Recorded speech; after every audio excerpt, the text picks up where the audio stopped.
If there's one thing that draws folks to modern pagan practice generally, it's the magic. In this explainer, we're going to dive into what kind of magic heathens do.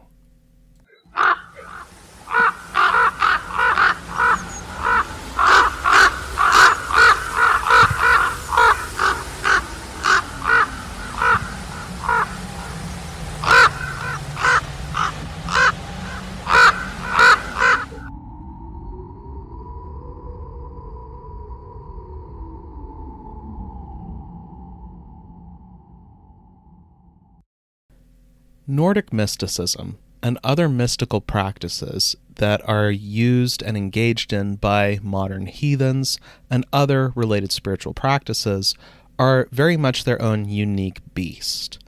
The reason for this is because they draw from a very different set of sources, influences, and ideas than what you tend to see in more Wiccan-inspired forms of magic. Wiccan magic, in brief, and a lot of other forms of Western esoterica generally, could be described as a product of the Western occult tradition.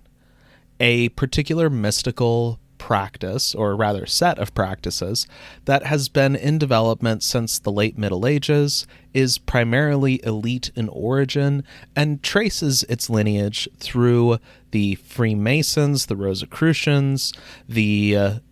Golden Dawn, and many other similar organizations, traditions, and groups. Heathen magic, by contrast, draws much more directly from Nordic folk practice and Nordic spirituality, which means it's got a different base of inspiration, a different set of metaphysical assumptions, as well as different ethical implications, as well as, most significantly different spiritual practices. They also have their own complicated history, which is strongly influenced by the development of Romantic nationalism, as well as a lot of the same currents that were informing the broader Western occult tradition. But there is definitely something different that's going on, and especially within the last 10 to 15 years or so, a much more deliberate effort to cultivate it and move it in a direction that is much more authentically its own. This explainer is going to first start by getting into the why of why people do these kind of mystical practices in the first place. After all, we're supposed to have left what Carl Sagan famously referred to as the demon-haunted world behind in the pages of history. So why are these things not only stuff that's coming back, but something that, at least in my opinion, has validity and value to modern spiritual practitioners? I'll then get into the two main forms of Nordic mysticism which are commonly practiced by heathens, which are seiðr and runic practice. Along the way, I'm also going to be demonstrating how these different practices are coming very much from a folk magical background as opposed to a more ceremonial or high magic background that you see in the Western occult tradition and other related practices. I'm also, along the way, going to address this question of the supernatural, both in terms of how that term is really not great for describing mystical practices outside of the very Christian and then scientific revolution framework that it came out of, as well as how what you see in Nordic mysticism also doesn't really try to promise those things. I will also touch a bit on how these kind of supernatural claims tend to be the kind of thing that are really useful and dangerous in the hands of high control religious groups and other similar organizations. So, with all of that said, let's get started with mysticism in the 21st century. Why people do it? What is the reasoning behind engaging in mystical practices? I think there are two general explanations for this. one of which is one that is deep and runs throughout the human experience, the other of which is a lot more directly connected to the times that we are currently living in. The deeper historical explanation is one that comes to us from Chris Gosden's A History of Magic, which, by the way, is a book that I think absolutely everybody should read, especially people who are involved in the modern pagan movement. Central to Gosden's argument is that magic should be viewed as one part of a triple helix that makes up all of humanity's traditions of knowledge and understanding the world around us. The other two elements being religion, which relates to dealing with, establishing relations with, and understanding these bigger external powers, often referred to as gods. Science, which deals with analyzing and providing explanations for discrete material phenomena, as well as to an extent to varying social phenomena. And magic, which, in Gosden's telling, is a system of understanding that is deeply rooted in situating and orienting ourselves within our relationships to those things that are around us, human and otherwise. Gosden argues that the problem that faced magic wasn't so much that it was making extraordinary promises as a system of knowledge, as it was that there were particular actors who he describes as con artists of varying forms who were making extraordinary claims that they could not prove or back up.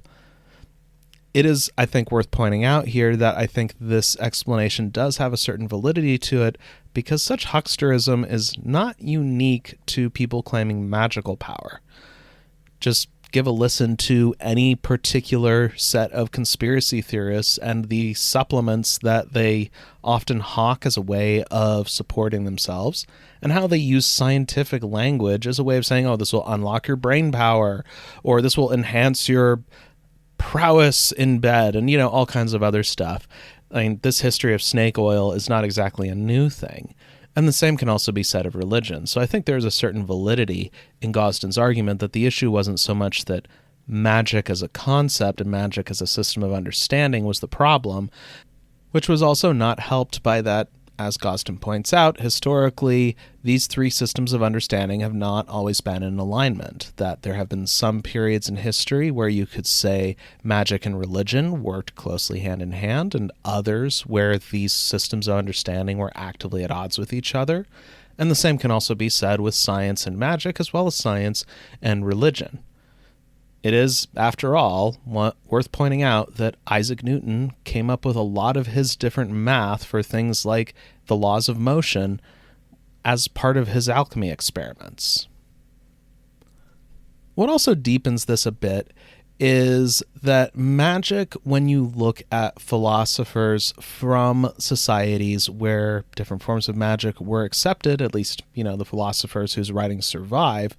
there was a sort of understanding of magic as being something that was more this sublime point where something unprovable is happening, something that they don't fully understand is occurring, and it seems to be at that place where art, science, and miracles meet. Aristotle even wrote a whole book of philosophy, as did many other Greek philosophers of his time, describing the concept of magic in these terms. Not so much as dangerous hucksterism, which was stuff they reserved for groups like the sophists, but more as a way of describing things that we can't fully understand, but seem to be happening. So, in this sense, these different kinds of magical systems, magic, and other stuff have been part of the human experience for a long time. And I think Gosden's argument that it's a way of building and understanding a relationship with the world around us is why it's had the staying power that it has. More specifically, in the times we're talking about now, magic offers a kind of empowerment that really doesn't exist in many of the institutions we live in society today. I don't think it would be an exaggeration to say that for most folks, the world we live in comes off as cruel, apathetic, and uncaring in varying degrees depending on how particularly nasty the different institutions we have to deal with are feeling today. Many of the worst abuses that happen in the world are as much because of deliberate malice as they are of institutions just sort of unthinkingly going through the motions, following rote scripts, and sticking with accepted political wisdom because doing anything else feels too dangerous. In this case, magic becomes a way that we can reassert agency and establish relationships with what is around us in the world that are independent of these kind of cold and uncaring systems of power that dominate every aspect of our lives. I think also what goes hand in hand with that is that people, especially in the times we're living in, are looking for ways, places, ideas, and inspirations that can broaden our horizons, open up new possibilities, and change the world for the better, however small that change might be. It's no accident that the Christian denominations, at least in the United States, who most strongly embrace different forms of ecstatic worship are the ones that are still actually growing. Not as much as they used to be, but compared to pretty much every other denomination out in the United States, that's worth noting. People are looking for that sense of wonder, for that sense of possibility, and magical systems provide that, however it is they come and whatever shape it is they take. To get a little bit on the supernaturalism element for a minute, the problem with the term supernatural is it comes out of a very strongly first Christian and then Christian-influenced framework that dominated the scientific revolution and forms of empiricism that have developed since then. Supernatural in this framework means something that is outside of observable, provable material reality. Or, if we're going to take the more religious perspective, outside of that which God has ordained as possible. Now, I'm not going to get too much into the things that are at issue with this, because I think that what it is when you're looking at other systems of mysticism that's going on is you're not talking about something that's promising going above, beyond, and outside of what exists in reality. You're just talking about something that interfaces with it differently. Now, certainly there are magical traditions, practitioners, and the like who promise clearly impossible things, like being able to summon lightning or heal deathly diseases with laying on of hands and all kinds of other stuff. And this is the stuff more of con artists or the dangerously misinformed than anything else. When you look at a lot of what happens in particularly heathen mysticism, but also generally in pagan mysticism, it's described more as different ways of nudging your fortune in a better direction, or as a way of processing and coping with what it is that's happening with the world around you, than it is making claims like you can control the tides or something. So with all of that established, let's now move to talking a little bit about seiðr. Seiðr is, broadly speaking, a set of practices that are derived from the folk magical tradition of the pre-conversion, as well as to an extent post-conversion Nordic peoples. The word itself is often translated into English as witchcraft or sorcery,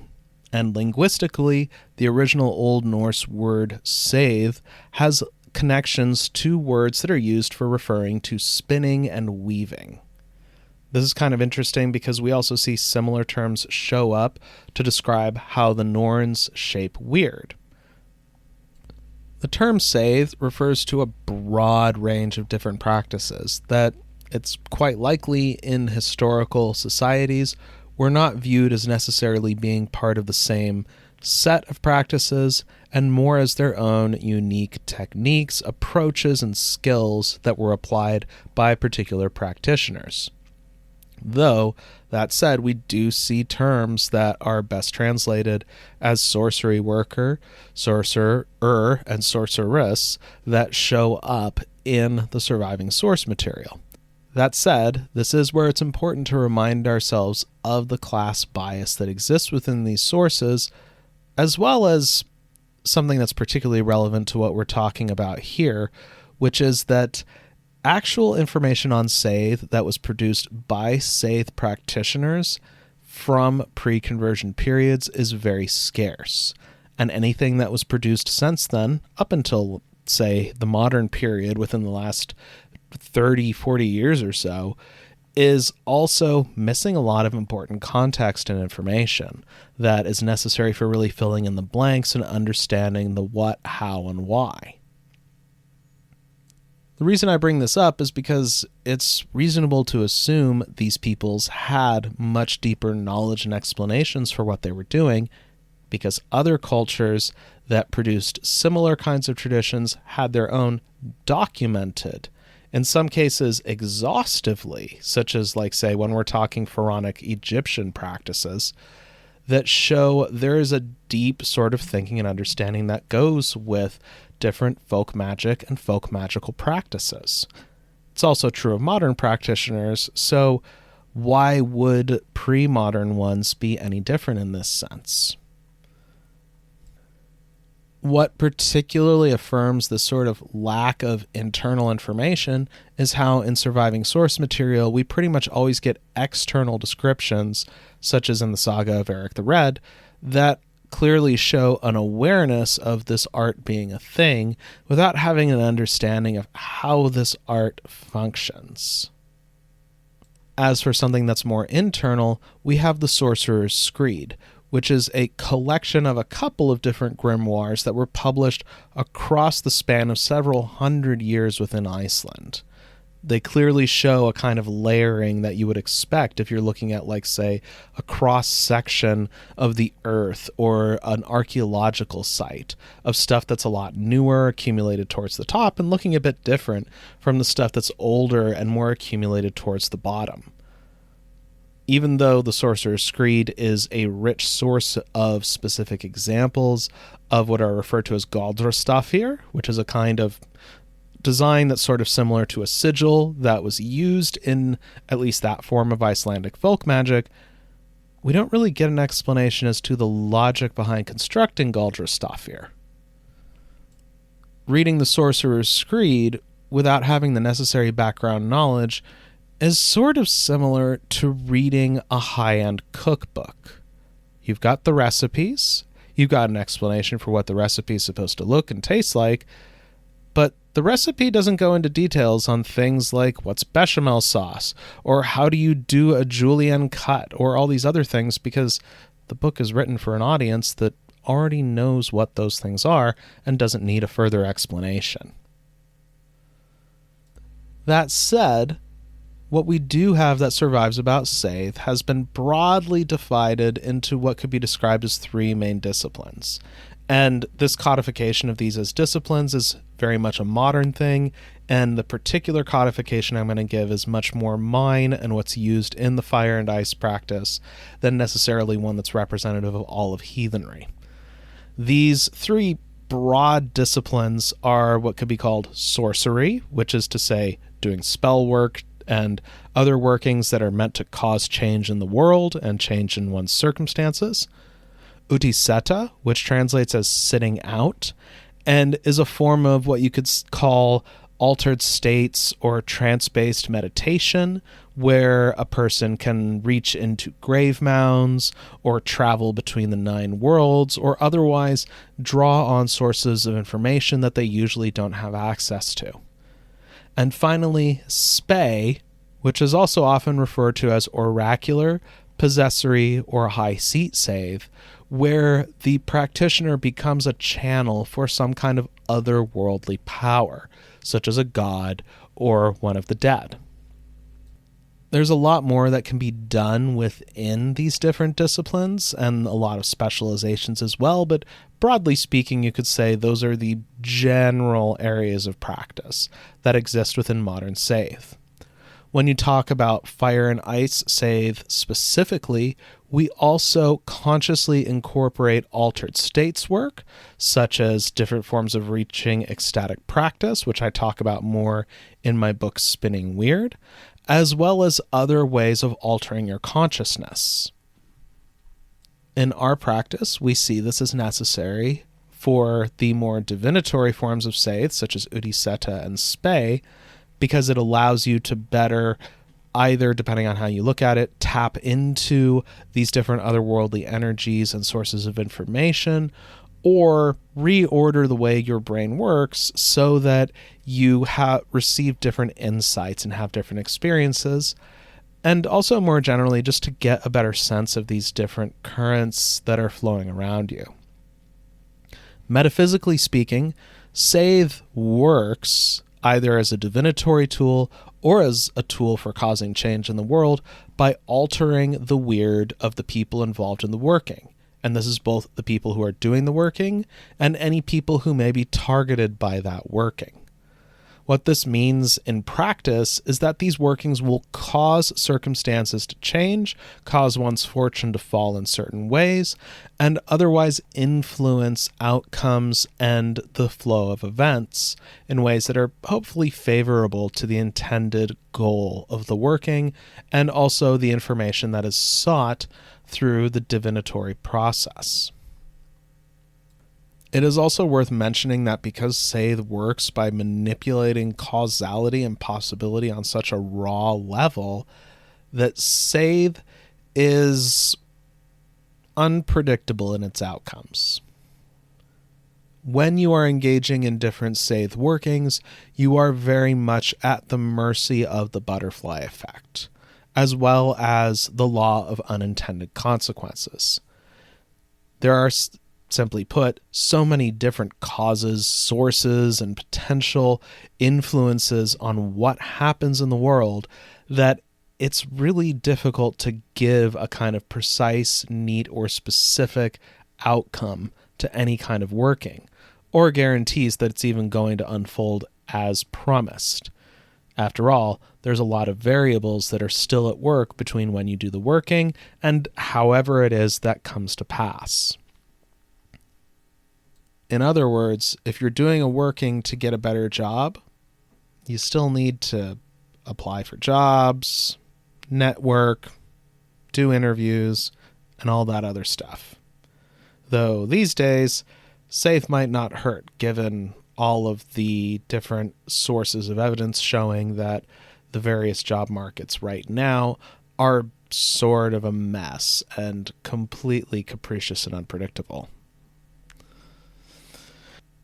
This now brings us to runework and runic mysticism. Runes and rune lore are, within Nordic spirituality and heathen practice, a form of both magic and divination, much like how seiðr is magic and divination depending on how you use it, though in this case it's derived from the runic alphabets of the Nordic peoples. There are several that survive to the present day, and the three that are the most commonly used are the Elder Futhark, because it's the oldest, and the number of letters as well as the sounds attached to those letters correspond the most easily to the modern Latin alphabet, which most English-speaking and many other language-speaking groups use these days. The Younger Futhark, which emerged within Scandinavia in the years before and during what's commonly referred to as the Viking Age, and the Anglo-Saxon Futhark, which was used by the different Anglo-Saxon groups that were living in the British Isles, particularly in what we now call England. Like seiðr, the direct evidence for runic mysticism is very limited. The rune poems themselves, which give us the meanings of these different runes, were, with the exception maybe of the Anglo-Saxon poem, not compiled until a little bit or well after conversion had taken place. Though there is limited evidence within these different poems to suggest that they are, if not perfect preservations of what came before, at least strongly echo whatever it was that existed during the pre-conversion period. The meanings that are ascribed to runes are ones that could have been used for divination, as it is documented that a form of divination based on casting lots existed within the region going all the way back to the time of Tacitus, but there's nothing that really gets into detail about how this worked, the way the runes were read, or even if runes were necessarily what was used in these forms of divination. What also complicates the picture is that modern runic mysticism, as well as the field of runology, finds its origins in the late 1500s and early 1600s with one Johannes Burius,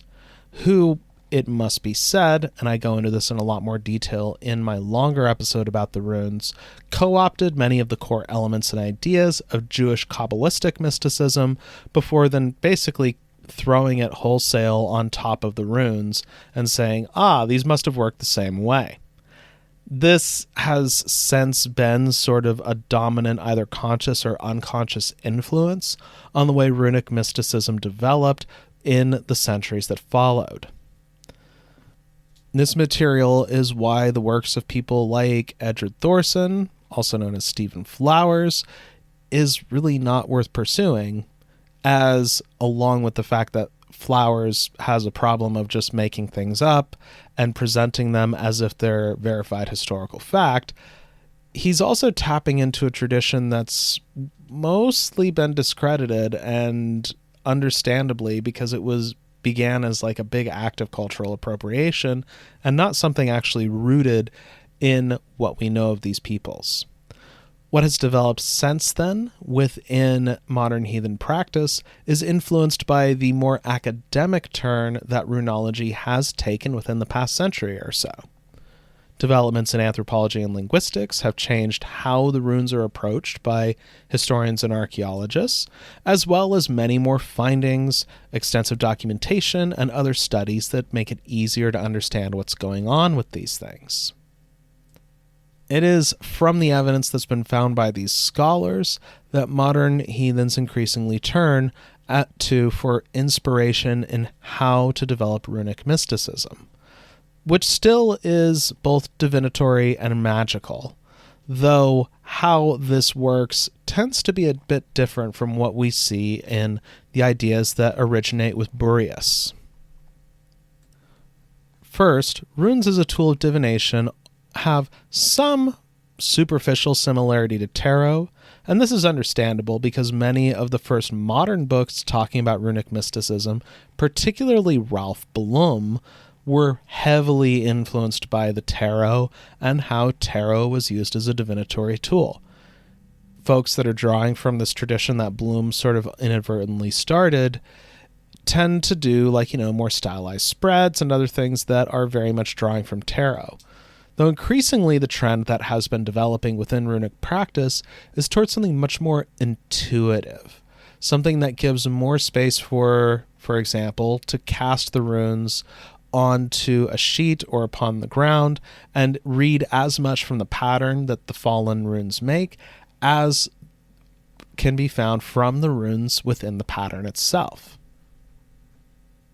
There are also some differences in terms of how runes tend to read. The tarot have many complex definitions and whole books that have been written about what each of the individual cards mean, what their correspondences are, and then the further layer of complexity that emerges from different new tarot decks that have emerged since the codification of the Rider-Waite deck. Runes, representing simple concepts, tend to have a lot more room for interpretation, as well as reading into the implications of the runes in contrast to tarot. Also, anecdotally speaking, the runes do also seem to tend to be a bit more blunt in terms of what they present to those who are casting a reading. The meanings of runes in divination also are critical to how they're used in magic. Runes, metaphysically, are seen as working in a similar way to how seiðr workings operate, in that you invoke a particular rune and what it represents as a way of influencing the weird of yourself or others in a particular direction. You can also combine runes into what are referred to as bind runes, much more complex designs that incorporate multiple different runes and can create a larger effect that is greater than the sum of the parts while drawing on what those parts represent. This idea of shaping weird is also something that's in play when you are doing and using runes as a source of divination and for gaining perspective. Metaphysically, a rune reading is comparable to taking a navigational reading at sea. The reading shows what is likely to happen or what possibilities may emerge, as well as what influences are in motion if you continue on your current course and trajectory and nothing changes. From a more psychological and secular perspective, runes can force us to consider and confront possibilities that we had not previously thought about. There was, in fact, a rather fascinating presentation I attended when I was presenting at the Harvard Divinity School at the end of April 2024, where one of the presenters was specifically talking about how they, as a psychiatrist, incorporate the tarot into their sessions as a form of art therapy and a way of processing people's feelings, emotions, and associations with different events. A description that I later remarked was very similar to generally how a lot of pagans generally view their divinatory tools. They are both metaphysical representations of broader forces in reality, as well as a way of challenging our assumptions and perspectives on the world around us. And that, I think, is a good place to leave this explainer for now. Thank you for tuning in. I hope you enjoyed this. And until next time, this is Ryan Smith at The Wayward Wanderer, signing off. If you want to find out more about radical heathen practice, head on over to onblackwings.com, where you can find articles, classes, resources, and more. This podcast was created and produced by Ryan Smith. Thanks for listening.